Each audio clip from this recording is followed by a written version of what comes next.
Hi, y'all. Sheena here. Today we are talking about imagination and creating an imagination, cultivating an imagination, getting in touch with imagination in a way that fully supports our internal and external reality. And how we can do that, we'll talk about the ways that teach us the awareness to come to creating with our imagination. We'll talk about some examples and we'll talk about some positive techniques to keep this implemented in our lifestyle. So stick around and thanks for watching.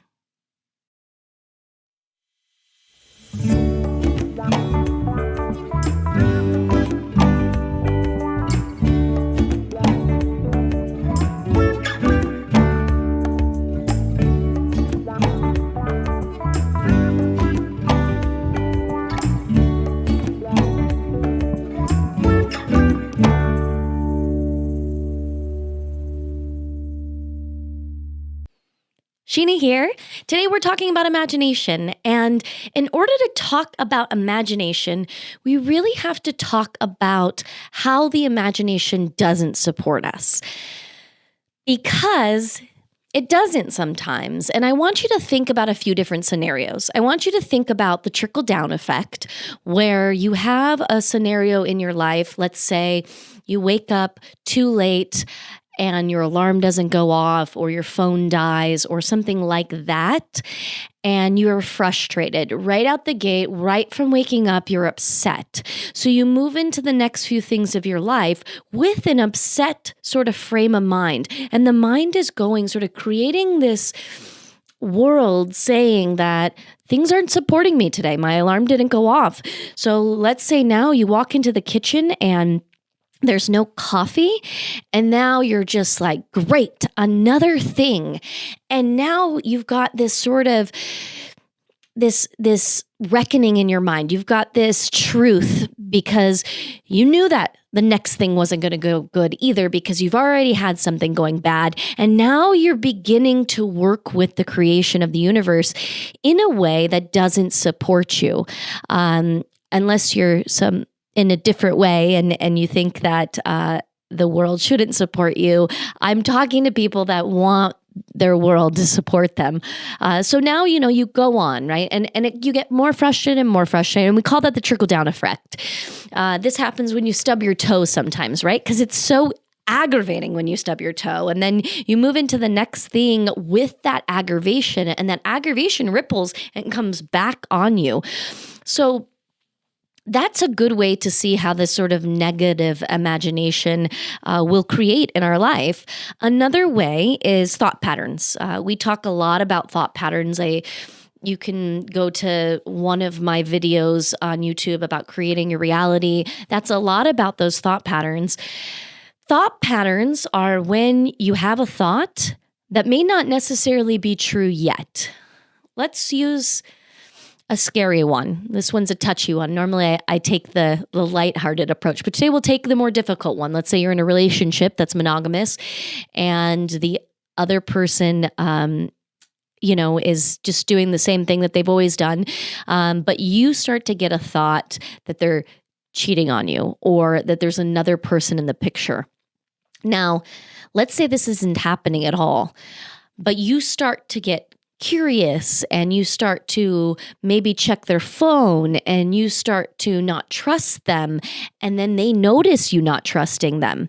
And let's say nothing is going on at this point, but because they feel your lack of trust and now you're placing that lack of trust on them, you're sort of beginning to create this thing happening, this behavior where now two people are paying attention to what's going on, and everything starts to shift and change. Now, that's a thought, kind of maybe a thought that came from our past, or that came from our experience in our own experience in the past, or from a parent's past, or from a show we watched, but it's inside of our head and it starts to grow. And now that happens in many different ways. A lot of phobias are sort of that imagination train of thought where, let's say we have a fear of intruder coming into our home, and we're very hyper vigilant when we're alone at the house by ourselves. And all of a sudden you hear a noise, and that noise, becomes fear. And now you're checking the windows and you're calling your friend up to say, hey, I think something's going on. And those thoughts start to come. And no one is saying that thoughts are not valid and that they do not come from places. The point of this conversation is to talk about imagination and how it can get away from us, and how it could happen unconsciously, and it can happen from patterning, and how it's really potent and powerful. Now, let's talk about the other side of imagination. When we're in sports or competitive, I was in gymnastics when I was young.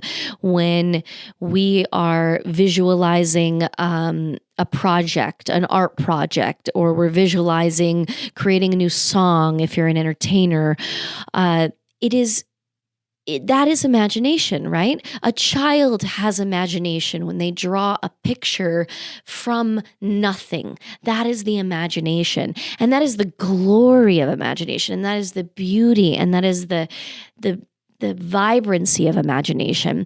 And we can see there how the imagination is positive and doing things for us.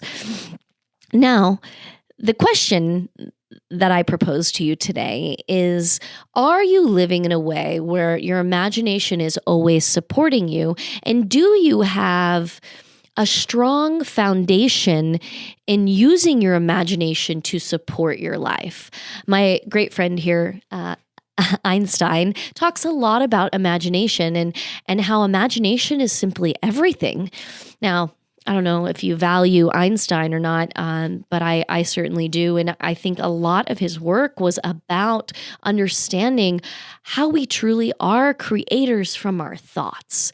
And this isn't this huge woo-woo event that happens where we just sit down in a chair and we manifest all our realities. It's so much bigger than that. It's thoughts turned into actions, turned into behaviors, turns into patterns, turns into our external reality.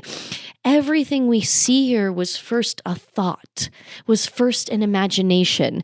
This desk here, my boyfriend and I made, we used it from a refurbished desk, and we had to see something in that desk that was this old, rickety, filled with lacquer desk.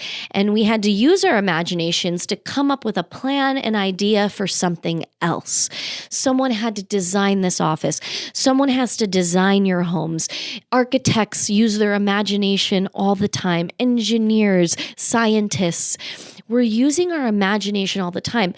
But no one really talks about, right, how to use the imagination in our everyday, day-to-day life to support our emotions, to support our relationships, to support healthy lifestyles for our internal realities, how we feel, how we look, what we put into our bodies, using imagination to feel our best, to be our best, to live our best.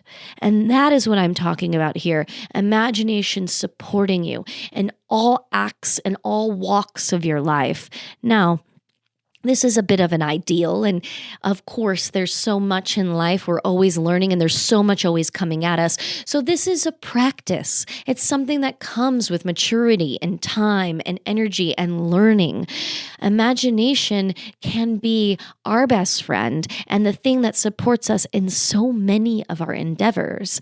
And it's a lot of what I do with hypnotherapy and my hypnotherapy clients is teach people how to use their imagination in a supportive way. So it becomes this strong, vibrant energy that projects things into our reality where we create what we want. We create what we feel. We create who we want to be. And that is what imagination is when it's supporting us. I also want to talk about manifestation because that is essentially a bit of what we're talking about here.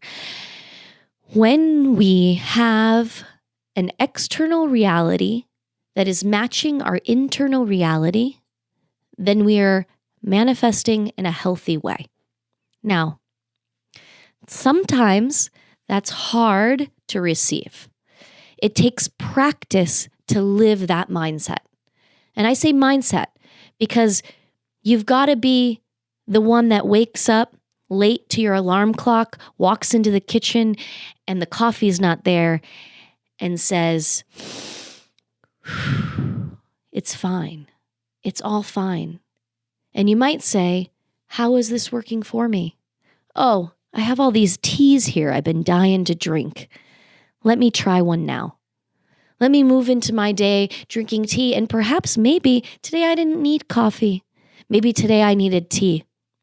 And walking into the next step, getting in the car in a more positive, healthy, aligned space, driving, not getting irritated, and opening up to that instead, and practicing those behaviors. When you stub your toe, inhaling, exhaling, letting go, right?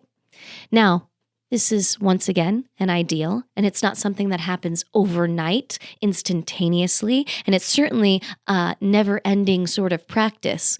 But as we grow into it, as we get better at it, the more our life on the outside matches our life on the inside. Now, in a way that we want, because I'm offering you today that your life on the outside is already matching your life on the inside. And it's about that inside life, that inside job, getting to those places that need your attention, your love, your nurturing to produce that external life. Your external life then is a mirror to your internal reality. How about that? And yes, if it's not there yet, if it hurts to look on the outside right now, that's okay. That's okay. That is a part of it.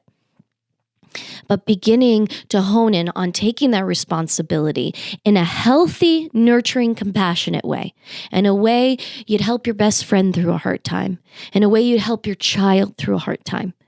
Taking care, coming into the soul, coming into creating mind-body alignment, and then watching your external reality change, and not only change, but communicate with you. And that is your imagination supporting you. And that is what I have for you today. Thank you so much for joining me. Please like, subscribe, come on down for a session, or hit me up online and we can do a remote session to get you in a space where your imagination is supporting you day in and day out. Thank you.